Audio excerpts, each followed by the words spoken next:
Let's talk some sports, baby. Taken by Iguodala.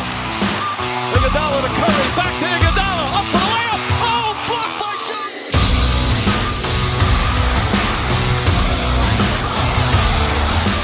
And remember, make tomorrow better than today, and make today better than yesterday. And you know what we gonna do. We gonna holler at you until next time, baby. Welcome to A Drink of Wisdom with Jay Wise and Nathan Drinkard. I'm your host, Cody Ward. Thanks for spending some of your time with us tonight. As a reminder to the listeners, besides being on all your favorite podcast platforms, A Drink of Wisdom is also on YouTube with each show segment available. Head on over, and if you like what you hear, we'd appreciate you hitting the subscribe button. What's going on, guys? Happy Friday. What's going on, fellas? It's the beard, it's the drink, and the wisdom's here too. Let's get it. Let's talk some sports, baby. We all kinds of sports tonight.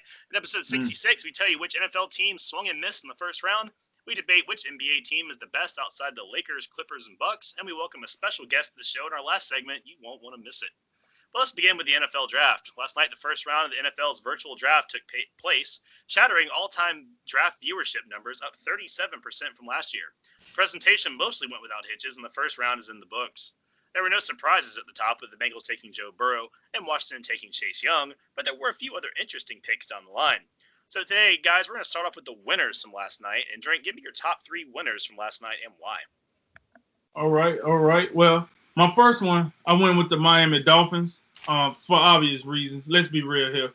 We heard all the smoke about Tua sliding in the drafts and this, that, and the third. But look, the Dolphins was in desperate need of a quarterback. And the people, they remember they haven't had a quarterback since Dan Marino. So that's a long time ago. And they remember the Drew Brees saga during the Nick Saban era. They knew, hey, they passed up on a quarterback due to injury, and then you end up with Dante Culpepper, and we know what happened. The rest was history. I want to applaud the Miami Dolphins for having the courage to go after Tua. They could have easily went and grabbed Justin Herbert, and most people probably wouldn't even bat an eye. We know Tua was the talent in here. Let's be honest here. The dude, if you actually look at it, he's the best pure passer in this draft. That's the positive. But when you look at the negative, he's also the most highly injured quarterback in the draft. So it did take some fortitude from the Miami Dolphins organization to pick him. So I went with the Miami Dolphins, and I applaud them for doing that. And I do think the risk will be worth the reward. My number two team was the Kansas City Chiefs. Listen, when you first of all, let me say the Super Bowl champion Kansas City Chiefs. When you're returning 20 of the 22 starters that you had in the Super Bowl, first of all, you are already doing good. You're doing very good. Then you get a chance to bolster one of those two positions that you need to, which was running back, and why not go ahead and take the guy that fits your system, the Andy Reid system, the best. And that it was Hilaire, the running back out of LSU. I heard that the GM actually talked to Andy Reid, and he told him, hey, listen, this cat right here, he could be better than Brian Westbrook was in our offense. And you know how good he was. I think this is our guy. Yeah, I'm hearing the DeAndre Swift and the J.K. Dobbins and all that good stuff, but we need this guy. This guy's a certified winner. He's been on a winning program, and he brings us all the goods that for example, Christian McCaffrey type player can bring you in our offense. So they went out, they grabbed him. Evidently, they need to get one more piece to solidify the team, but I love that pick by the Kansas City Chiefs with the 32 pick. Usually, a team that picks that late, the pick ain't that exciting because they're coming out Super Bowl, but I thought I was very excited about that. And then my third team was the Tampa Bay Buccaneers. Here's the deal.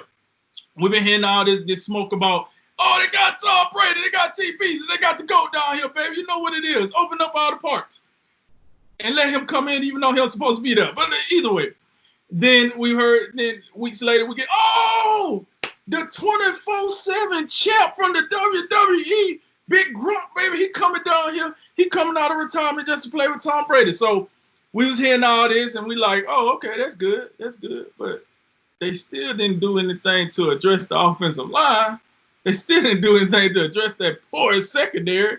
So I hear all that, but it's kind of like the Cleveland Brown effect. Like, this sounds good, but we haven't seen anything that's going to help those two areas. And then what do? They trade up a spot, and they get one of those top quadlets of offensive tackles that we've been talking about here for weeks and weeks. You know, Thomas, Wills, Worth, and the other guy, he slips my mind. But they trade up, they get Worth, so they get the quality offensive tackle that they needed to solidify that offensive line. I loved it because now Tom Brady can go back there with more confidence in himself, knowing that this team is actually doing stuff that I asked them to do. This is not New England where I'm like, hey, Bill, you think I can get an offensive lineman? No, I don't feel like paying for one, so I'm going to give you a running back. But I really like an offensive. Listen, Tom, I done told you. I'm going to give you a cornerback. But I need an offense. All right, whatever, Tom. Now he's at a franchise that say, hey, Tom, what else you want? Hey, we got a lemonade stand out back too. Hey, you want to go in somebody else's house? We'll cover it up. So, listen, he got what he wanted. Everything is good in the world. They still need to work on that secondary. And I feel like with what Tampa Bay have shown so far, they will work on the secondary with the rest of the draft. So I was happy with that. So, yeah, my top three winners for round one was the Dolphins, the Chiefs, and the Buccaneers. No argument at all as far as the number one winner last night. I think that would be the Miami Dolphins. Obviously, we know the risk, the injury concerns for Tua, but the upside, I think, is well worth it. And it's just one of those situations where there is some risk there. But again, the upside, I think they made the right move, and I think the upside for Tua exceeds that of even Joe Burrow. So I think Miami did the absolutely right thing. I think Miami's a good situation right now with what they're building. I like their coach, Brian Flores. I think he showed a lot last year with a team that was pretty lackluster from a talent perspective. And then you look at the supplementary picks they made in the first round. I think both of those picks were a bit of a reach. At Austin Jackson at the 18th overall pick, but we got to remember the top four tackles were already off the board, and the Miami Dolphins were clearly looking to prioritize protecting Tua. So they take Austin Jackson, who he's got a lot of upside as well. So we'll see how that works. And then I thought the cornerback position at 30 was a bit interesting with Noah Igbenogbe, but we got to remember Brian Flores coming down from New England. New England, not only did they have two good cornerbacks, they had three good ones when you add in Jonathan Jones to Jason McCourty and Stephon Gilmore. So Brian Flores seems to just be building on what he had in New England. I like it. I like what they've got going on there, and I think that was an exceptional first round they pulled off, and it's all highlighted by getting the quarterback. I think they got that right. Number two, Arizona, I think they fell into a great pick. I know there was some conversations about you need to upgrade that offensive line to help your great quarterback. I get all that, but when you look at a guy in Isaiah Simmons and the type of talent he possesses, and we're talking about generational versatility with all the different things he can do on the defensive side of the ball. You talk about championship experience at Clemson, and you talk about the freakish athleticism he has, just a combine warrior, great speed, just everything you would want in a defensive player. And when the Giants passed on him at 4 and then the Panthers passed on him at 7, I think it was too good to pass up for Arizona, even though there could have been more pressing needs, you could say. But I'm with Arizona 100% on this. I think Isaiah Simmons is a slam dunk pick. And then my third one would be the Minnesota Vikings. You look at what they did this offseason. They traded the disgruntled Stephon Diggs. They got him out of there. The first round pick they got in return, they've replaced him with a younger, cheaper guy in Justin Jefferson, who I had as the fourth best receiver in this draft behind the big three of Henry Ruggs, Jerry Jeudy, and CeeDee Lamb. And then you look defensively, we realize they got a lot of holes that they got to plug in on that side of the ball. They made a trade with San Francisco to trade back from the 25th pick, and they get Jeff Gladney out of TCU, pretty highly regarded cornerback out of the Big 12. And that was when you look at the losses they had of Xavier Rhodes, Trey Waynes, the list goes on and on. Definitely had to get started on rebuilding that secondary on the outside there, and I think they did. And I don't think they're done stocking up on cornerbacks. Yeah, so I agree with you 100%. I think Miami was the winner of the day. And it's easy, right? Because they had 3 first-round picks. So it's almost going to feel like, oh, they got 3 first-rounders. That's a great haul. But I really like that they didn't mind at the smoke screens. Kind of like what Drink was saying, too.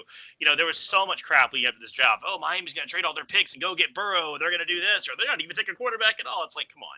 Like, but we never know how much that is smokescreen and how much of it is, okay, they're really talking about doing this.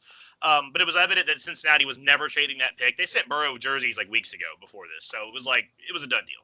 So whether it was their decision or not, they wound up with Tua, which, again, is a great pick. It's the best quarterback in the draft in some people's opinions, at least a guy that has the chance to be the best quarterback in the draft down the road. They could have went with Herbert, and they didn't do that. I think out of all the possible outcomes, they really stayed home and did the best one. Then you come back and get your tackle, which is a great pairing. And Jackson's a guy with some upside, but Miami's on a team that's going to be competing for a Super Bowl next year. So I like that they went ahead and said, okay, we could get a little safer guy, or we could go ahead and just get a guy that we think could be our left tackle for 10 years. And they went and got Jackson instead of taking maybe a safer option. So I definitely applaud that. And then I agree the cornerback pick was very good. I liked Noah a lot more than a lot of people, or some people rather. I had him a little bit higher than some of the other corners in this draft. So I really liked that pick. They just came back and just said, hey, who's the best player on the board that we like? We got this guy. Let's take him. Let's not worry about it. So I think it was a really smart, savvy, grounded draft for the Dolphins. I look at the Panthers, also as a big winner yesterday. When in doubt, you take the big guy. Because they had Brown and Simmons in front of them. And Simmons, like you said, Jay, he has the potential to be the best player in this draft when we look back. But the Panthers have a lot of problems on the defensive line, especially in the interior. Gerald McCoy's gone. Kwan Short's making $20 million a year. Can you really afford that this year and next year? And few people are going to play to the level that Derek Brown's going to play to. He's a 100 out of 100 character guy off the field. He's an absolute mauler on it. He's going to anchor that complete defensive revitalization. And we all know the heart of the defense starts right there in the inside and then moves out from there. So you got to get young, you got to get cheap at that position. I loved it. Instead of kind of resisting the temptation of going for the Simmons pick, I like how they stayed with Brown. And then I'll give Dallas the credit. I don't like to just give teams credit for just, oh, this guy fell to me and we took him, woo. But CeeDee Lamb was a smart pick for Dallas. This isn't a pick they had to make. Dallas came into this draft with a lot of defensive issues. They had pass rushing issues. They had cornerback issues. Kalavian Chasen was there. Several good cornerbacks were there. And even Xavier McKinney was there in the backfield because you've only got Clinton Dix on a one-year deal.